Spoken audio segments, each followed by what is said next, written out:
We now come to motion 3.3 in the name of Assembly Member Bokhari. Would you like to present your motion, please? Thank you.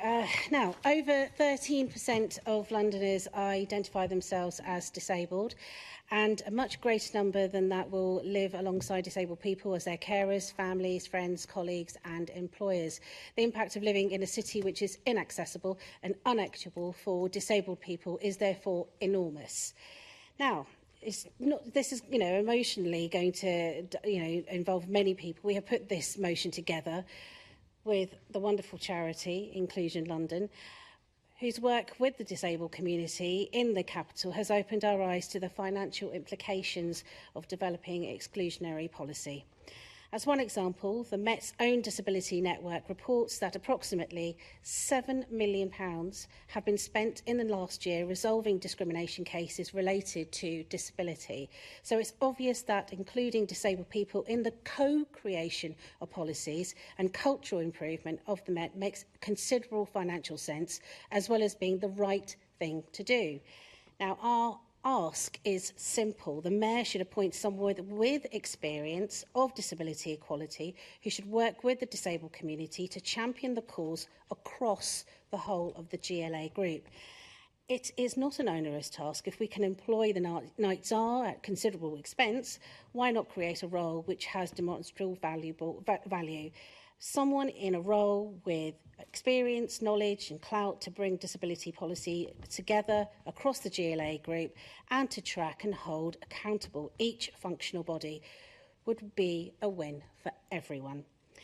At a Transport Committee meeting recently, we heard from charities, advisors and academics that disabled people are often only consulted by decision makers once policies have already been developed, resulting in policies that are discriminatory and perpetuate structural inequalities.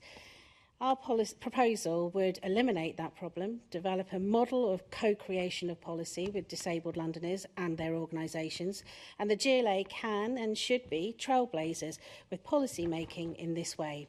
So I ask that today the Assembly reaffirms its commitment to making London a more accessible and inclusive city for all disabled Londoners.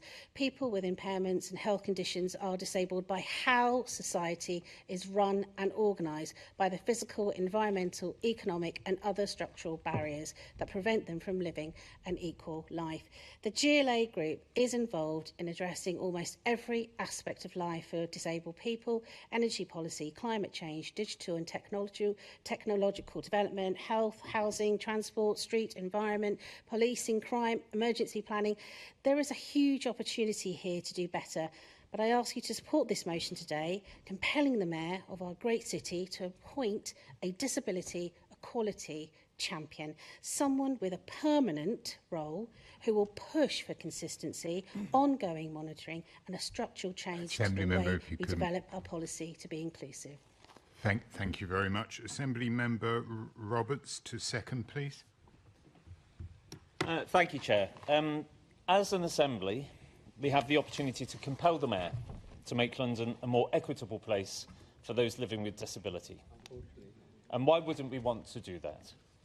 Appointing someone with lived experience of disability as a disability equality champion would mean having someone not only to advocate for disabled Londoners in policy making, but to ensure that they are properly involved in making it.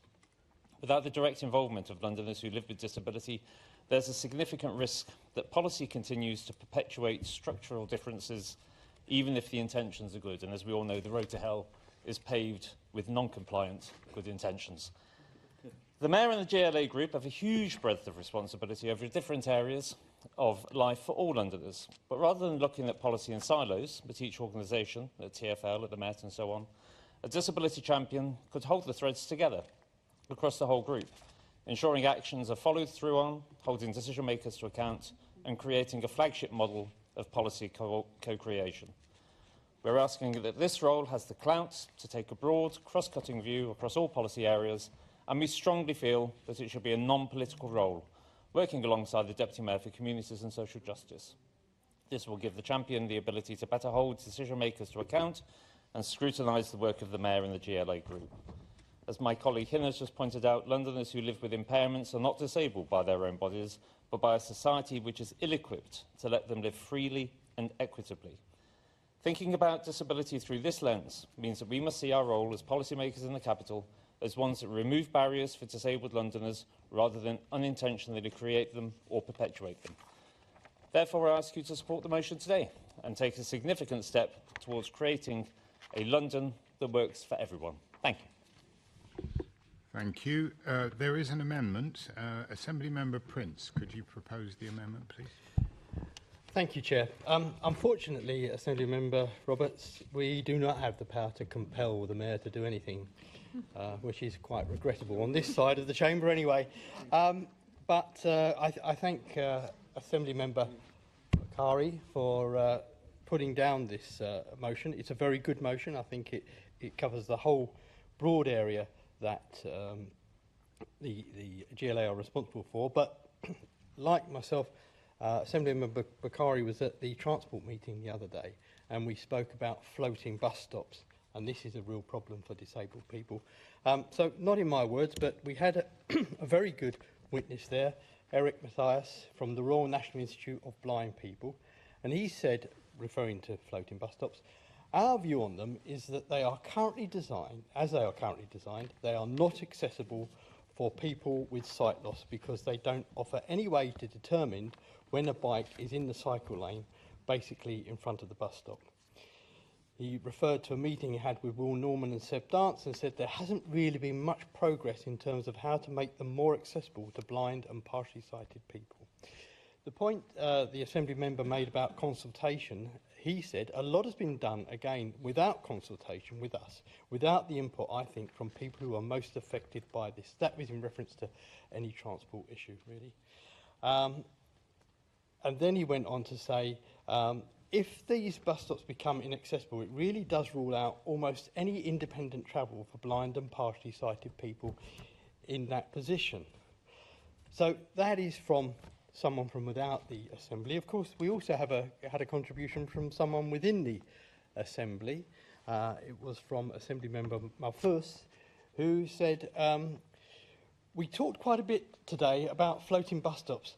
And actually, as a cyclist myself, I prefer not to use those because actually there's an anxiety for me that I'm going to be potentially hitting somebody, and I'd rather put myself at risk in the road rather than putting a pedestrian at risk of me going into them. Which is very, very laudable, and I agree with those comments. So what we're asking is that there is a fully independent review of floating bus stops. If there is a way we can make them safe, fair dinkum. But if not, then we really feel that they should be removed. Thank you. Thank you. Assembly Member Best to second the amendment, please. Can I second and reserve my right to speak? Anybody wish to speak? Assembly Member Russell. Thank you. And thank you, Assembly Member Bokhari and Roberts, for bringing this motion. The 1.2 million disabled people living in our city deserve to enter public buildings, board trains, head out to the shops with the same dignity, respect and ease as any other neighbours. Building on our campaigning for toilet access across the TfL network, pushing for personal emergency evacuation plans and addressing hate crime, the City Hall Greens are proud to support this motion to ensure that every Londoner can live a safe, fulfilling life here and that disabled people have that representation in a disability equality champion is absolutely fundamentally important. In relation to the amendment by the Conservatives, we think it is really important that any review on the impact of floating bus stops is absolutely independent, and it is really important that the evidence is looked at and that TfL continues to engage with a very wide range of voices on these floating bus stop reviews. For example, it's important that they also listen to the voices of disabled people who cycle and need that safe space away from traffic, including away from buses at bus stops. So finally, I just want to thank all the disabled people's organisations for their very clear advocacy for a fairer and more inclusive city. And I can see Inclusion London sitting there in the audience, been there all morning. So yes, and we will obviously be supporting the motion. Any other contributions? Assembly Member Best, to exercise your right to reply on the amendment. Thank you, Chair. I'd first like to thank Assembly Member Bokhari and Roberts for bringing the motion today, but I think mainly for Inclusion London for doing that advocacy work, for putting up with sitting in this room for what it must be going on 5 hours now. So that's the biggest thing I've heard, or I think you've gone through. So thank you for going through that torture. I think the idea of a disability champion is one that actually myself and Assembly Bokhari have worked on before as part of our disability report that we did last year, working with Inclusion London as well as a lot of disabled networks and charities and individuals across London. And so we're fully supportive of that idea. You need somebody in the room, and perhaps that person might not always win the argument, but just having someone in the room who's going to fight each and every time for disability rights and the viewpoint of disabled people is so important. But it's actually important for all of us because inclusivity benefits us all. When spaces are accessible, when the sensory the information you get from your space is accessible, when access in general is easy, that helps all of us at many points of our lives and none at all. And that is always going to help everyone, not just those that may be identifying as disabled.